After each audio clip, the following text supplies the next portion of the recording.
Саламатсыздар ма достар? Бүгінгі таңда еліміздегі жағдайға байланысты, қала берді бүкіл дүние жүзіндегі жағдайға байланысты бәріміз үйде карантинде отыруға міндеттіміз әрине. Осы кезде бәрі махаббатымызды, мейірімізді отбасымызға төгіп, ата-аналарыңыз болса, ата-енелеріңіз болса қасыңызда, сол кісілерге де мейірімділікпен, сыйластықпен, төзімділікпен қарауға бәріміз әрине міндеттіміз. Өз тарапынан нумеролог ретінде сіздерге шамалы болса да нумерологиялық сауаттарыңызды менімен бірге аша отырыңыздар дегім келеді. Жалпы нумерология дегеніміз не? Бұл жоғарыдан бізге туған күніміз арқылы, туған күніміздегі сандар арқылы бізге берілген инструкция деп те кейбір нумерологтар сондай сипаттама беріп жатады әрине.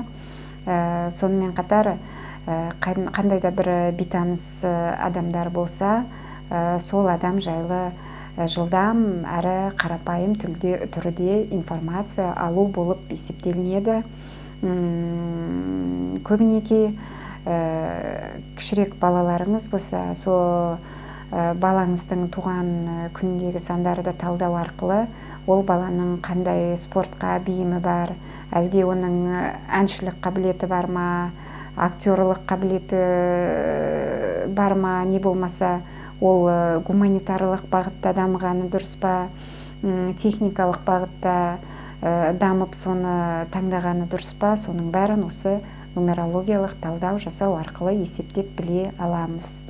Сонымен мен мына жерде ойымнан бір адамның туған күнін жазып қойдым.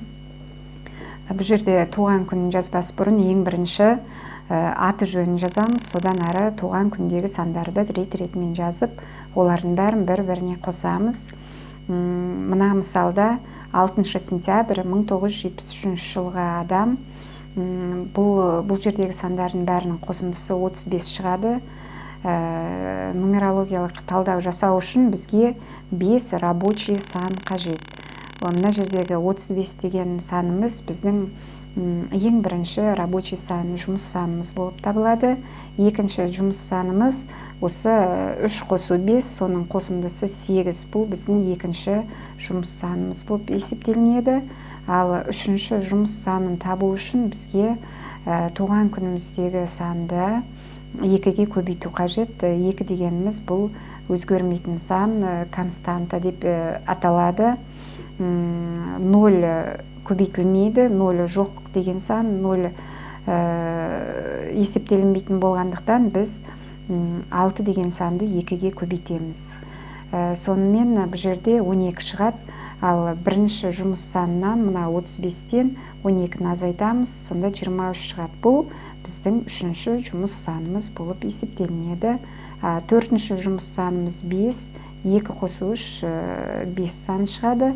Ал 5-ші жұмыс санымыз бұл жаңағы мына өзгермейтін константа. Бұны да есепке аламыз. Бұдан әрі Пифагор таблицасын сызуымыз қажет. Не болмаса нумерология тілімен айтатын болсақ, адамның психоматрицасын сызамыз.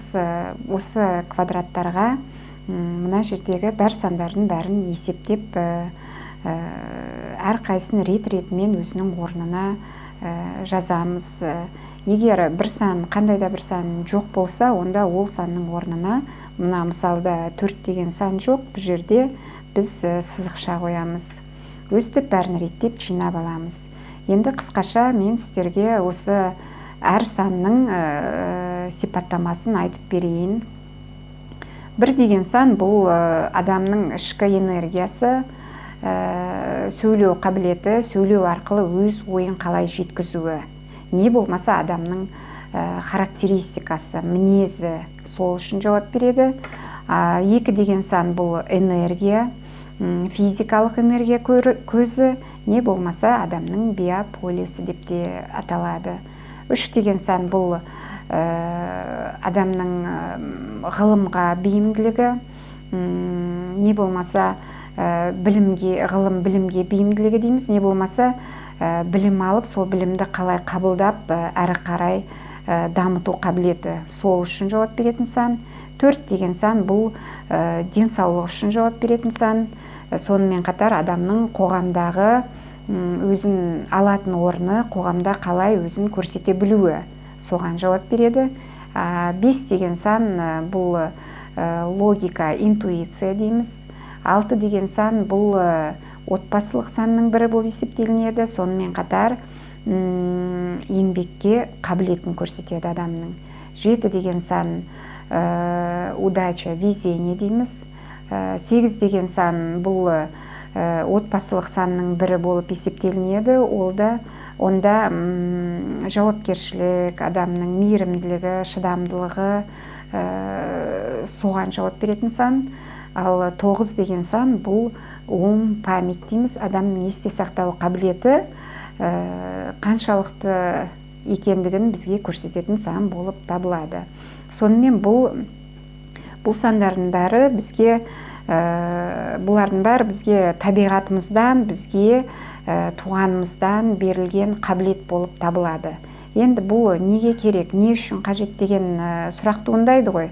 Бұл норма бойынша психоматрицада 1, 2 және 9 деген сан 2-2-ден болу керекті, қалған сандардың бәрі 1-1-ден болу керек.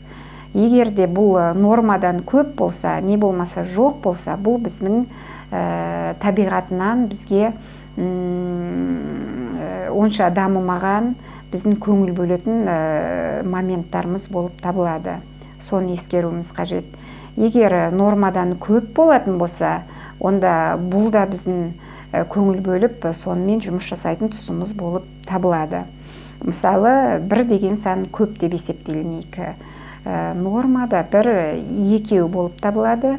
Ал егер бұл таблицаны құрастырған кезде 1 деген сан 4, 5 болуы мүмкін, тіпті 3 болуы мүмкін.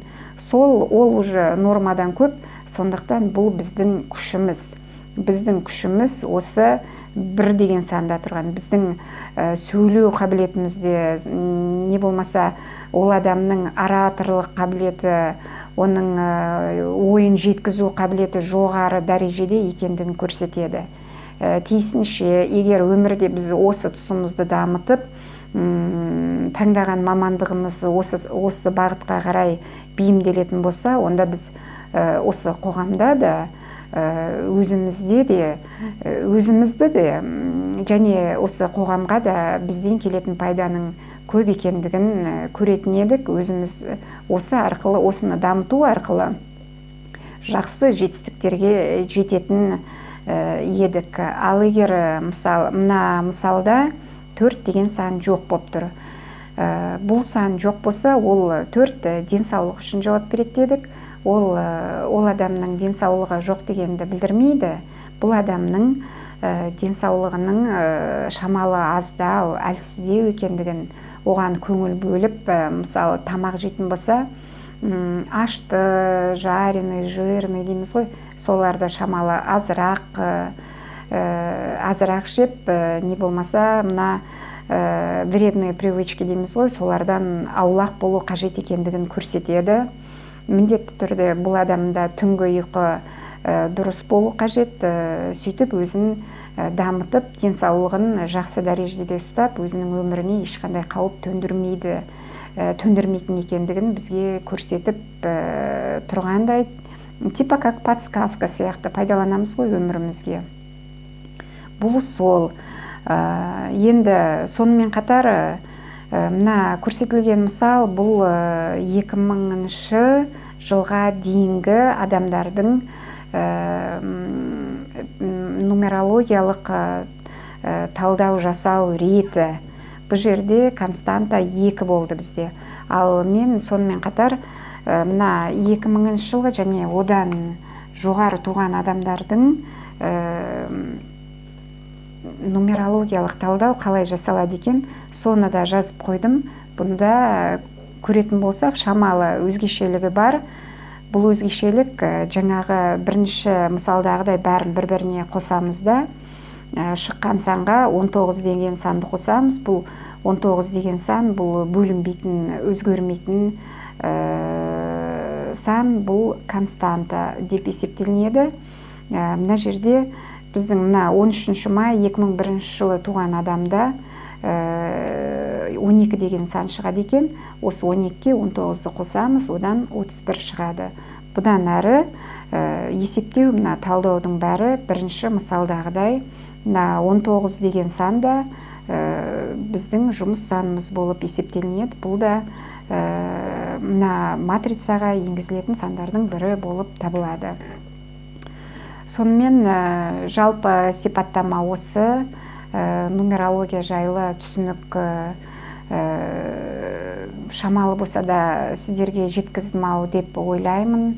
Менің YouTube каналыма тіркеліңіздер. Бұдан әріде осы мына әрбір санға бізге табиғатымыздан берілген әрбір мына жердегі нелерімізге, квадраттағы сандарымызға жеке-жеке тоқталсам деген ойым бар, видео түсірсем деген ойым бар. Сондықтан маған тіркелуді ұмытпаңыздар дегім келеді.